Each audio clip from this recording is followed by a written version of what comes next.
አሁን አብራህ ያለችው ሴት የምር ወዳህ ነው ወይስ እየተጠቀመችብህ ነው? ይህንን አውቆ መቀበል ትንሽ የሚከብድ ነገር ሊሆንብህ ይችላል። ምክንያቱም ልክ ስለ አንድ ሰው ኬር ስታደርግ፣ ልክ ያንን ሰው ከልብ ስትወድ እየተጠቀመብህ እንደሆነ በፍጹም ማሰብም ማመንም አትፈልግም። እናም ለራስህ ቢዚ ሆና እኮ ነው፣ የሆነ ነገር ቢያጋጥማት ነው፣ በቅርቡ ትቀየራለች እያልክ መንገር ትጀምራለህ። እናም ግልጽ የሆኑ ምልክቶችን ሳይቀር ኢግኖር ታደርጋቸዋለህ። ይልቁንም የሆነ አይነት ሰበብ እየሰጠህ እሷን ለማቆየት ትሞክራለህ። አንዳንዴም ይበልጥ መጣር ጀምራለህ የሆነ ነገር ቢቀየር ብለህ። ግን እውነታው ፍቅርና ጥቅም በጣም የተለያዩ ናቸው። የተለያየ ስሜት ነው የሚሰጡ።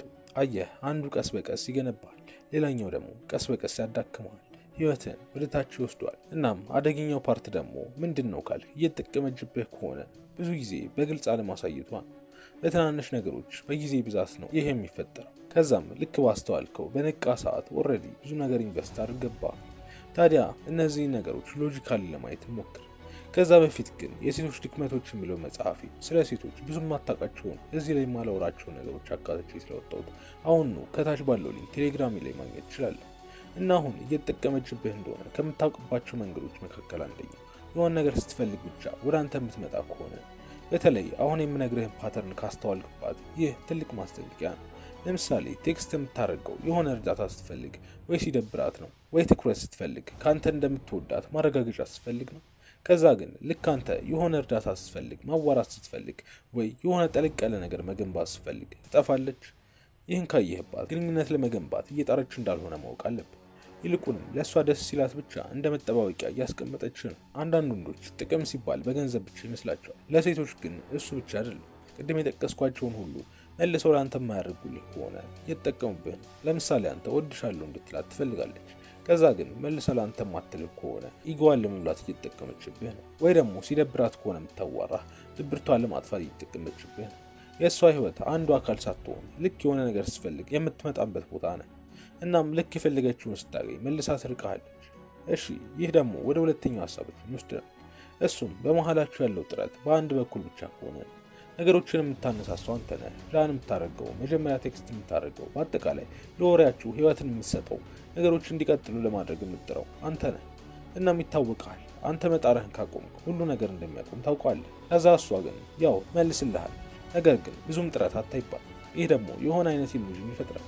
የሆነ ነገር ያላችሁ ይመስላል፣ ግን አንተ ብቻህን ሁሉንም ነገር ተሸክመህ ያለው። ነገር ግን እውነተኛ ፍላጎት በሁለት ወገን ያለው። ሁሉም ሰከንድ እኩል የሆነ ነገር ታሳያላችሁ ማለት ሳይሆን በጊዜ ሂደት ግን ባላንስድ መሆን አለበት። ይህንን ለማረጋገጥ ከፈለግ ለአንድ ጥረትህን አቁምና እሷ ከቀጠለችው ፈትናትና ያት። ምንም ካላረገች ሁሉም ነገር ይሞታል። ያኔ መጀመሪያውኑም ያላችሁ ነገር የምር እንዳልሆነ ትረዳለህ ማለት ነው። እሺ፣ ወደ ሶስተኛው ሀሳብ ስናልፍ ደግሞ አንድ ሴት እየተጠቀመችብህ እንደሆነ ከምታውቅበት ግልጽ መንገድ አንዱ ግልጽነትን የማትፈልግ የሚጠቅማትን ብቻ የምትፈልግ ከሆነች ነው። ብዙ ወንዶች የሚገቡበት ወጥመድ ይህ ነው። ግንኙነታችሁን እውቅና አትሰጠውም። ሲሪየስ የሆነ ወሬዎችን ማውራት አትፈልግም። በተለይ ስለ ወደፊት አብራችሁ ስለመሆን ወዘተ መነጋገር አትፈልግም። ነገሮችን በግልጽ ከማስቀመጥ ይልቅ መሸፋፈንና ማለፍን ትመርጣለች። ግን ደግሞ በተመሳሳይ ሰዓት የምትሰጣትን ትኩረት በል ጊዜህን፣ እርዳታ ወዘተ ሳታቅማማ ትቀበላለች። ይህ ማለት በቀላል አማርኛ ከሪሌሽንሺፕ ጋር የሚመጣውን ኃላፊነት ሳትቀበል ጥሩ ነገሩን ብቻ እየወሰደች እየኖረች ነው። እናም አንተ ግራ ትጋባለህ። ወደ ሲሪየስ ነገር፣ እውነተኛ ወደሆነ ነገር እንዲቀየር ተስፋ ታደርጋለህ። እሷ ግን ግራ መጋባትህን እንደ ስትራቴጂ እየተጠቀመች እንደሆነ ወቅ። አራተኛ፣ አንተን ለማቆየት የሚበቃ ትንሽ ነገር ብቻ ታሳያለች። እዚህ ጋር ነው እንግዲህ ነገሩ ሳይኮሎጂካል እየሆነ የሚመጣው። አየህ፣ ሙሉ ለሙሉ አትቀዘቅዝም፣ አትርቅህ፣ ደግሞም ለአንተ አትጥም። አልፎ አልፎ ፍቅርን ታሳያለች። ራንደም የሆነ ትኩረትን ትሰጣለች፣ ቅርበትን ታሳያለች። ይህን ግን የምታደርገው ያላችሁን ነገር በህይወት ለማቆየት ነው እንጂ ከዛ በላይ ስትሄድ አታያትም። አንተንም ቢሆን ከእሷ ጋር ስታካርጎ የሚያስቀርህ ይህ ነው።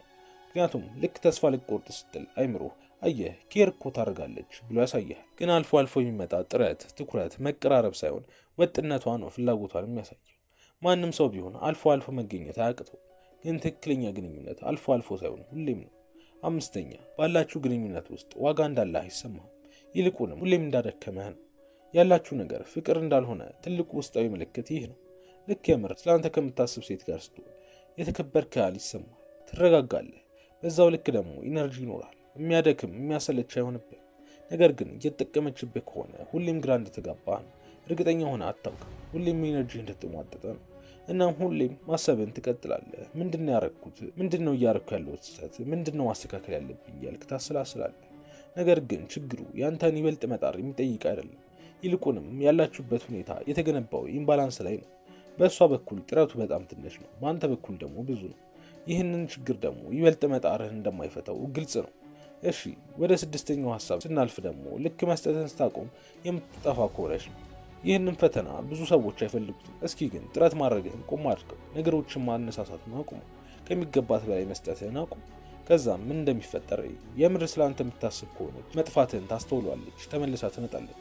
ጥረት ስታደርግ ታያታለህ። ነገር ግን እየተጠቀመችብህ ከሆነ እሷም ዝም ትላለች፣ ትጠፋለች፣ ወደ ሌላ ወንድ ትሄዳለች። ምክንያቱም መጀመሪያውንም ለእሷ ዋጋ ያለው ሰው አልነበርክም። ይልቁንም የምትሰጣት ነገሮች ብቻ ነበሩ ለእሷ ዋጋ የነበራቸው። አውቃለሁ ይህን ለመቀበል ትንሽ ሊከብድ ይችላል። ነገር ግን ሞክረህ እውነቱን ብታውቅ የተሻለ። ደግሞም እሷ እንደዚህ ያደረገች ማለት ከእሷ የተለዩ ብዙ ሴቶች የሉም ማለት አይደለም። ስለዚህ ይህንን ለማድረግና እየተጠቀመችብህ ይሁን የምሯን ወዳህ ይሁን ለማረጋገጥ አትፍራ። እሺ ወደ ሰባተኛው አንድ ሴት እየተጠቀመችብህ እንደሆነ የምታውቅበት መንገድ ስናልፍ ደግሞ ምንም ደስተኛ ባትሆንም እንኳን እሷን ለማጣት የምትፈራ ከሆነ የመጨረሻው ምልክት ይህ ነው። ደግሞም አደገኛ የሆነው ምልክት ይህ ነው። ምክንያቱም ውስጥህ እኮ የሆነ ነገር ልክ እንዳልሆነ እየነገረህ ነው። ነገር ግን አሁን መቆየትን ትወስናለህ። የምትቆየው ግን በግንኙነታችሁ ደስተኛ ስለሆንክ ወይም ሙሉነት ስለሰማህ አይደለም። ይልቁንም ከእሷ ጋር ስለተጣበቅክ ነው። ትፈራለህ። ከእሷ የተሻለ ማግኘት እንደማትችል ስታስብ፣ እሷ ላይ ብዙ ነገር እንዳጠፋ ስታስብ፣ ያሳለፋችሁትን ስታስብ፣ ወደፊት አብራችሁ ሊኖራችሁ የሚችለውን ነገር ስታስብ፣ እሷን ትተህ ለመሄድ ትፈራለህ። ከሚገባህ በታች ትቀበላለህ።